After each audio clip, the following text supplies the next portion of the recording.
نحمدك يا من شرح صدورنا ويسر لنا أمورنا. قال الله عز وجل في كلامه المجيد: أعوذ بالله السميع العليم من الشيطان الرجيم. بسم الله الرحمن الرحيم. لا تجد قوما يؤمنون بالله واليوم الآخر يوادون من حاد الله ورسوله آمنت بالله صدق الله العظيم. قال الله عز وجل في كلامه المجيد في شان حق حبيبه مخبرا وآمرا: إن الله وملائكته يصلون على النبي يا أيها الذين آمنوا صلوا عليه وسلموا تسليما. باواز بلند توجہ اور شوق کے ساتھ بارگاہ رسالت باب میں درود و سلام کا نذرانہ پیش فرمائیں. الصلاۃ والسلام علیک یا سیدی یا رسول اللہ وعلی آلک واصحابک وسلم علیک یا سیدی یا سیدی یا سیدی یا حبیب اللہ. احباب احتشام، وقت کی طرابیں کھینچی ہوئی ہیں.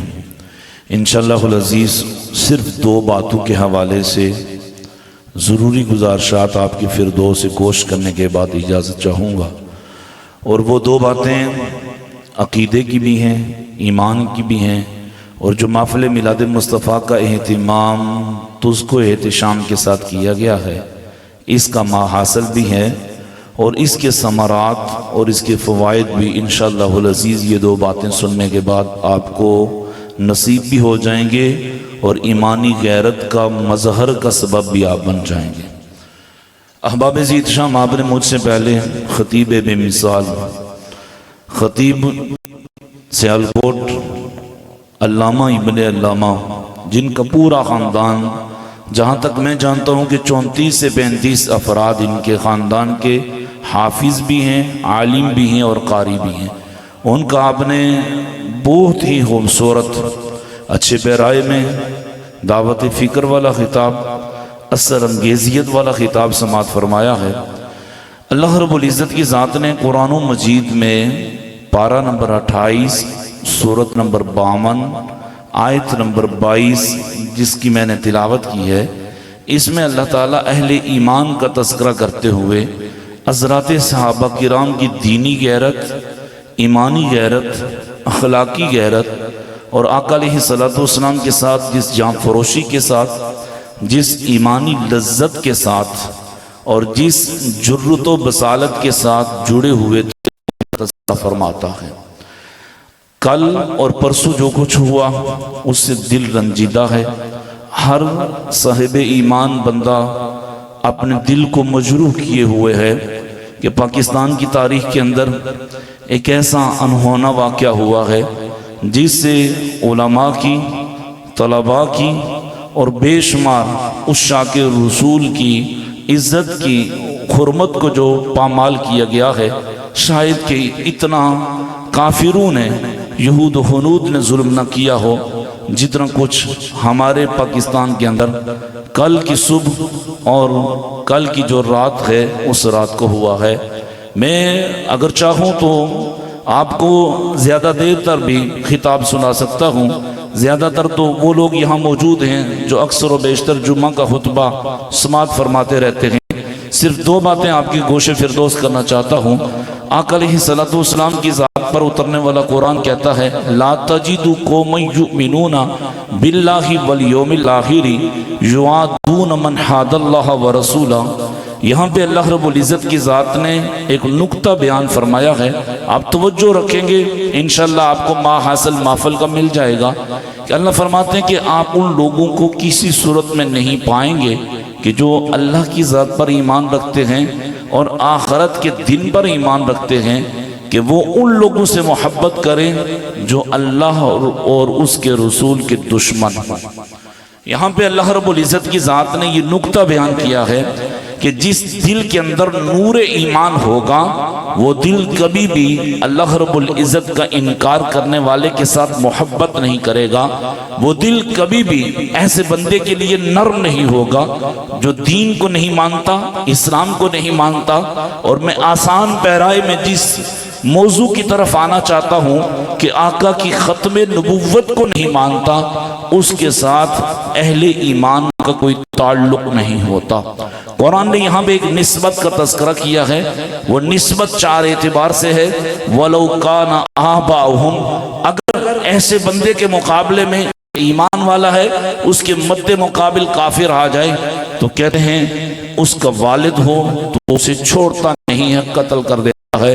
اس کی مثال احد کی لڑائی میں حضرت ابو عبیدہ الجراح ہیں جنہیں امین الامت کہا جاتا ہے۔ آقا حضور کی بارگاہ میں عرض کرتے ہیں یا رسول اللہ میرا باپ کفر پہ ہے، بار بار للکار رہا ہے کہ اسلام والو آؤ میرا مقابلہ کرو۔ یا رسول اللہ میری ایمانی غیرت جو ہے وہ مجھے جھنجھوڑ کے تڑخ کے کہہ رہی ہے کہ اے ابو عبیدہ امین الامت اپنے سگے باپ کا قتل کر دو۔ یا رسول اللہ میرا باپ کافر ہے، مجھے للکار نہیں رہا، اسلام کو للکار رہا ہے، ایمانی غیرت کو جھنجھوڑ رہا ہے، یا رسول اللہ میں اسے قتل کر آیا ہوں۔ میرے آقا حضور صلی اللہ تعالیٰ علیہ وآلہ وسلم مثالیں دیا کرتے تھے کہ جس نے اس آیت کے ظاہر پہ عمل کیا ہے وہ ابو عبیدہ کو دیکھ لو کہ ایک طرف سگا باپ ہے، مد مقابل کفر لے کے آیا تھا، تو میرے امیر الامت ابو عبیدہ بن جراح نے اس کو جہنم حاصل کر دیا۔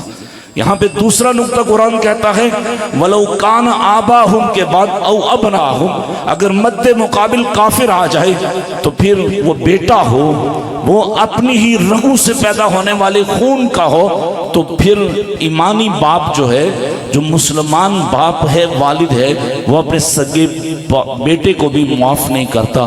بدر کی لڑائی ہے، سیدنا صدیق اکبر رضی اللہ تعالی عنہ بارگاہ رسالت مآب میں عرض کرتے ہیں یا رسول اللہ میرا بیٹا عبداللہ کافروں کے ساتھ ہے اور وہ للکار رہا ہے اسلام کو، میری ایمانی غیرت اس بات کی اجازت نہیں دیتی کہ میں آپ کو چھوڑ کے اس کو قتل کروں، یا رسول اللہ آپ مجھے اجازت دیں کہ میں اس کو تہتے کر دوں۔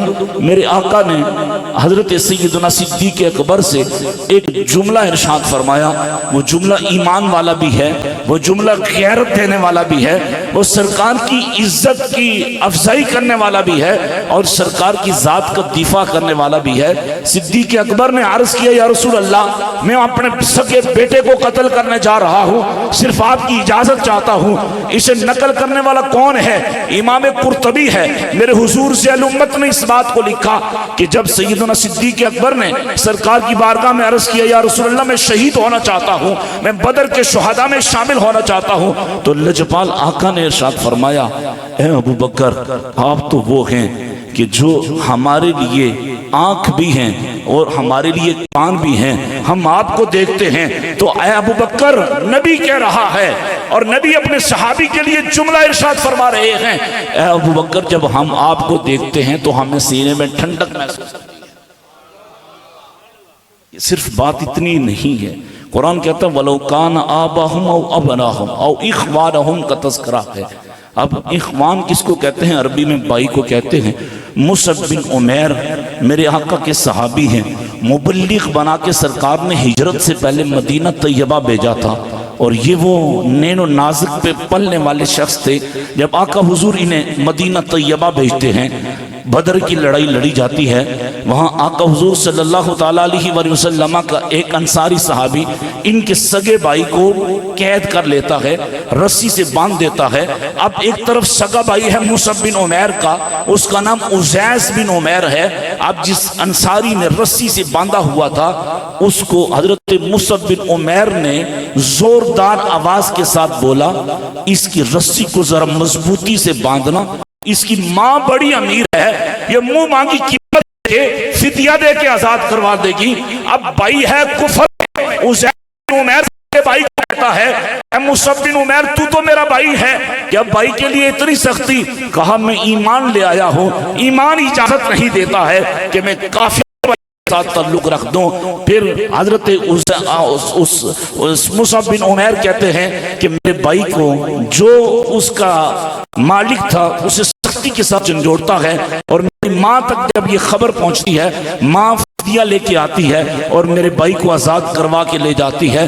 پھر بات اتنی نہیں ہے، 3 ہجری آ جاتی ہے، سگا بھائی عبید عمیر کے مقابلے میں آتا ہے. مصعب بن عمیر کو یہ اللہ تعالیٰ نے توفیق دی ہوئی تھی، ان کا ایمان اتنا مضبوط تھا، اتنا قوی تھا کہ اپنے سگے بھائی کو قتل کر دیتے ہیں فقط اس بنا پہ یہ جو میرے مد مقابل ہے یہ کافر ہے. یہ قرآن تذکرہ کیا ہے کہ لا تجدوا، آپ نہیں پائیں گے، قوم یؤمنون باللہ والیوم الآخر یوادون من حاد اللہ ورسولہ ولو کان آباہم او ابناہم او اخوانہم او عشیرتہم، کہ اگر تمہارے مد مقابل ایسا بندہ آ جائے جو کافر ہو، تمہارا باپ ہو، مسلمان اس کو چھوڑتے نہیں ہیں. تمہارا بیٹا ہو تو مسلمان ہے بندہ، مد مقابل بیٹا کافر ہے تو چھوڑتے نہیں ہیں. سگا بھائی ہو تو چھوڑتے نہیں ہیں. او عشیرتہم، یا رشتہ دار ہو تو اسے چھوڑتے نہیں ہیں. یہ رشتہ دار کی بات کرتے ہوئے حضور ضیاء الامت نے لکھا، یہ سیدنا فاروق اعظم کے متعلق ہے کہ آپ نے بدر کے روز اپنے سگے ماموں کو قتل کیا تھا. یہ بتانے کا سارا مقصد کیا ہے کہ اس آیت میں اللہ فرماتے ہیں کہ کافر ہے، رشتہ دار ہے تو سارے ناطے توڑ دیں، سارے تعلقات ختم کر دیں. جب وہ آقا کی ختم نبوت کو نہیں مانتا، وہ ایمان والا نہیں ہے، ایمان کی رونق اور کشش اس کے اندر موجود نہیں ہے، تو آپ اس کے ساتھ نہ بیٹھ سکتے ہیں، نہ کھا پی سکتے ہیں، نہ چہل قدمی کر سکتے ہیں، نہ تعلق کو قائم کر سکتے ہیں. یہ قرآن کا وعدہ ہے کہ جو صاحب ایمان ہوتے ہیں وہ کبھی بھی کافروں کو اپنی مجلس میں شامل نہیں ہونے دیتے، اور کافروں کے لیے مسلمانوں کا دل کبھی بھی نرم نہیں ہوتا. حضور ضیاء الامت کا ایک جملہ آپ کے فردوس گوش کرنا چاہتا ہوں. آپ نے بات کو بڑے احسان پیرائی میں سمجھایا کہ جس طرح گندا پانی جسے ہم پلید پانی کہتے ہیں وہ اور صاف پانی ایک برتن میں ہم جمع نہیں کر سکتے، اسی طرح جس کے دل میں نور ایمان ہو، جس کا دل ایمان کے نور سے لبریز ہو، اس دل کے اندر کبھی بھی دشمنان اسلام کی محبت نہیں ہو سکتی. میرے آقا کا دین آج وفا مانگتا ہے. کل وہاں پہ جو کچھ ہوا، پرسوں وہاں پہ جو کچھ ہوا، یہ صرف تحریک لبیک پہ حملہ نہیں ہوا، یہ پورے اسلامیان پاکستان پہ حملہ ہوا ہے، یہ پاکستان کی ساکھ پر حملہ ہوا ہے. ہم اسلام کا نعرہ لگاتے ہیں، ہم پاکستان زندہ باد کا نعرہ لگاتے ہیں، ہم جیوے جیوے پاکستان اس نظریے سے لگاتے ہیں کہ پاکستان بنا تھا لا الہ الا اللہ محمد رسول اللہ کے نظریے پہ. یہ واحد وہ ملک ہے جو مدینہ طیبہ کی ریاست کے بعد ایک نظریے پہ، ایک ایسے اسلوب پہ، ایک ایسی تحقیق پہ بنا ہے جس کے سارے حد و حال جو ہیں وہ اسلامی سب سے پہلی جو ریاست تھی مدینہ کی ریاست اس سے ملتے ہیں. میرے آقا حضور صلی اللہ تعالیٰ علیہ وآلہ وسلم کے غلاموں کے ساتھ کیسا ظلم کیا گیا. اس ظلم کی داستان ضیاء النبی سے ایک واقعے کے ساتھ بتانے کے بعد اجازت چاہوں گا اور آپ پہ فیصلہ چھوڑتا ہوں کہ جو لوگ غیرت ایمانی کے ساتھ شامل ہوتے ہیں اللہ انہیں کتنا اجر دیتا ہے. پہلے قاضی ایاز کی ایک بات سن لیں. انہوں نے الشفا کے اندر نقل کیا کہ ایک بادشاہ عمر بن لیس ہے، وہ وقت کا بادشاہ تھا، مسلمان بادشاہ تھا. اس کی اللہ تعالیٰ نے ہمت دی تھی، وہ جرت و بسالت کے ساتھ مسلمانوں کے لشکر کو لے کے بڑی بڑی چوٹیوں کو فتح کرتا. ایک پہاڑ کے اوپر جاتا ہے اور اس کا لشکر بڑا تگڑا ہوتا ہے. وہ کہتا ہے میرے دل کے اندر ایک آرزو پیدا ہوئی. آرزو یہ پیدا ہوئی کہ اگر میں سرکار کے دور میں ہوتا، سرکار کے دور میں میرے پاس اتنا لشکر ہوتا تو میں جتنے بھی سرکار کے دشمنان تھے، جتنے بھی سرکار کے دشمن تھے، کافر تھے، میں ان سارے دشمنوں کو تہنیز کر دیتا. بس ایک ہی میرے دل کے اندر آرزو پیدا ہوئی. اس کی وفات ہو جاتی ہے.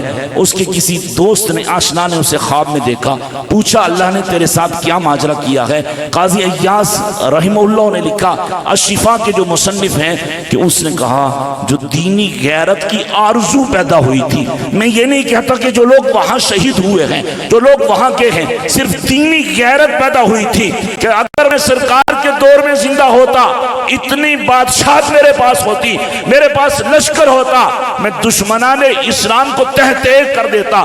بس اس آرزو کے صدقے سرکار کی وجہ سے اللہ نے میری بخشش و مغفرت فرما دی ہے۔ عبداللہ بن جہش ہیں، میرے آقا کے رشتہ دار ہیں، احد کی میدان میں انہوں نے دعا کی تھی، یا اللہ دشمن میرے اوپر غالب آ جائے، میں دشمن کے اوپر غالب آ جاؤں، وہ میرے اوپر حملہ کرے میں اس کے اوپر حملہ کروں۔ حضور ضیاء الامت نے ضیاء النبی شریف کے اندر نقل کیا، یہاں تک کہ میں دشمن کو پہلے قتل کروں، پھر دوسرا دشمن آ جائے، وہ میرے اوپر غالب آ جائے، جب میں شہید ہو جاؤں وہ میرے ناک کاٹے، میرے کان کاٹے، میری آنکھیں نکال دے، میرے جسم کی ایک ایک بوٹی کر دے۔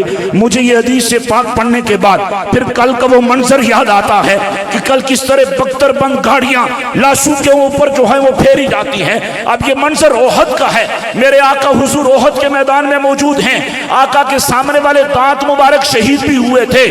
اب عبداللہ بن جہش نے دعا کی تھی، یا اللہ میرے ساتھ ایسا ہو، ان کی دعا سعد بن ابی وقاص کہتے ہیں قبول ہو جاتی ہے۔ حضور ضیاء الامت نے اور تمام سیرت نگاروں نے لکھا حضرت عبداللہ بن جہش کے ساتھ ایسا ہی ہوا کہ آپ کے جسم کو مسئلہ کیا جاتا ہے، ایک ایک جسم کا حصہ کاٹا جاتا ہے۔ اس وقت انہوں نے دعا کی تھی کہ یا اللہ میرا یہ حشر ہو جائے، کل قیامت کے روز تو پوچھے فیما جدیا یا عبدی فیما جدیا انفک و اذنک، اے میرے بندے، اے عبداللہ بن جہش بتا یہ تیرے ناک کو تیرے کان کو کس وجہ سے کاٹا گیا؟ میں ایک ہی جملہ بولوں، فیکا و فی رسولکا، یا اللہ یہ صرف تیرے دین کی سربلندی کے لیے ہوا ہے اور تیرے مصطفیٰ کریم صلی اللہ علیہ وسلم کی ناموس کی حاضر ہوا۔ اب دیکھیں یہ محبت برے جملے وہ ہیں جو آقا کریم صلی اللہ تعالیٰ علیہ وآلہ وسلم کے صحابہ نے پڑھے ہیں، اور اسی لیے قرآن کہتا ہے لا تجد قوما یؤمنون، کہ ان لوگوں کے دلوں کے اندر کبھی بھی آپ ایسی چیز نہیں پائیں گے کہ جو ایمان والے ہیں، اللہ کو ایک مانتے ہیں، وحدانیت کا تذکرہ کرتے ہیں، قیامت کے روز پر یقین رکھتے ہیں، اور جو کافر لوگ ہیں، دشمن اسلام ہیں، چاہے وہ یہودی ہوں، قادیانی ہوں، عیسائی ہوں، چاہے وہ ہنود ہوں، کسی بھی مذہب کے ساتھ ان کا تعلق ہو، قرآن کہتا ہے وہ نرمی نہیں رکھتے۔ ان کے مد مقابل اگر دوسرا کرو، ان کے قادیانی طبقے سے ان کا باپ آ جائے تو یہ باپ کو معاف نہیں کرتے، باپ کو بھی قتل کر دیتے ہیں۔ اگر ان کے مقابلے میں سگا بیٹا کافر آ جائے اس کو بھی معاف نہیں کرتے، قتل کر دیتے ہیں۔ سگا بھائی عزیز بن عمیر کی طرح مصعب بن عمیر کے سامنے آ جائے تو تب بھی معافی نہیں دی جاتی۔ اگر رشتہ دار آ جائے تو جس طرح سیدنا فاروق اعظم امیر المومنین جو ہیں، جیسے انہوں نے اپنے سگے ماموں کو قتل کیا تھا، ایسے اہل ایمان اپنے رشتہ دار کو جو کافر ہو جائے اسے معاف نہیں کیا کرتے۔ تو صاحبو بس اسی نظریے پہ رکھیں اپنے آپ کو، اور اسی نظریہ ایمانی پہ رہیں کہ جو عقیدہ، جو توحید کا، جو رسالت کا اللہ رب العزت کی ذات نے ہمیں دیا ہے، جو سرکار کے ساتھ وفا کی ایک اللہ رب العزت کی ذات نے ہمیں کشش دی ہے، اس کشش کو اگر آپ اضافے کی طرف لے جانا چاہتے ہیں تو میں آپ سے یہی کہتا ہوں یہ جو محفل ہے یہ وہی کشش ہمیں سکھاتی ہے، یہی عشق ہمیں سکھاتی ہے۔ اور اگر عشق کے سارے طریقہ کار آپ نے سیکھنے ہیں تو مصطفیٰ کریم علیہ السلام کے صحابہ کو دیکھ لیں، اہل بیت اطہار کو دیکھ لیں کہ انہوں نے سرکار کے قدموں چرنوں میں اپنا سب کچھ ذبح کروا دیا، اپنی جانوں کے نذرانے پیش کر دیے، اپنی مال و متاع لٹا دی، لیکن آقا کے دین اور آقا کے دین کی حرمت پہ ایک آنچ نہ آنے دی۔ اللہ رب العزت کی بارگاہ سے دعا ہے کہ اللہ تعالی ہمیں آقا کا جو سب سے منفرد دیا گیا اعزاز ہے اللہ کی جانب سے، جسے عقیدہ ختم نبوت کہتے ہیں، اس کا تحفظ کرنے کی توفیق عطا فرمائے۔ میرے آقا کا فرمان ہے کہ اللہ نے مجھے 6 باتوں پہ فضیلت عطا فرمائی۔ ایک آخری بات جو آقا فرماتے ہیں وَخُتِمَ بِيَ النَّبِيُّونَ لَا نَبِيَّ بَعْدِي، کہ میں آخری نبی ہوں، میرے بعد کوئی نبی نہیں آ سکتا۔ سارے بولیں میرے بعد کوئی نبی۔ یہ عقیدہ ہے جس عقیدے کی حفاظت کس نے کی ہے؟ ابو بکر صدیق نے کی ہے۔ جنگ یمامہ میں 1200 صحابہ شہید ہوتے ہیں، 700 قرہ اور حفاظ ہوتے ہیں، 70 ان میں سے برکت والے بدری صحابہ ہوتے ہیں۔ اور پھر اسی عقیدے کی حفاظت پاکستان کے اندر علامہ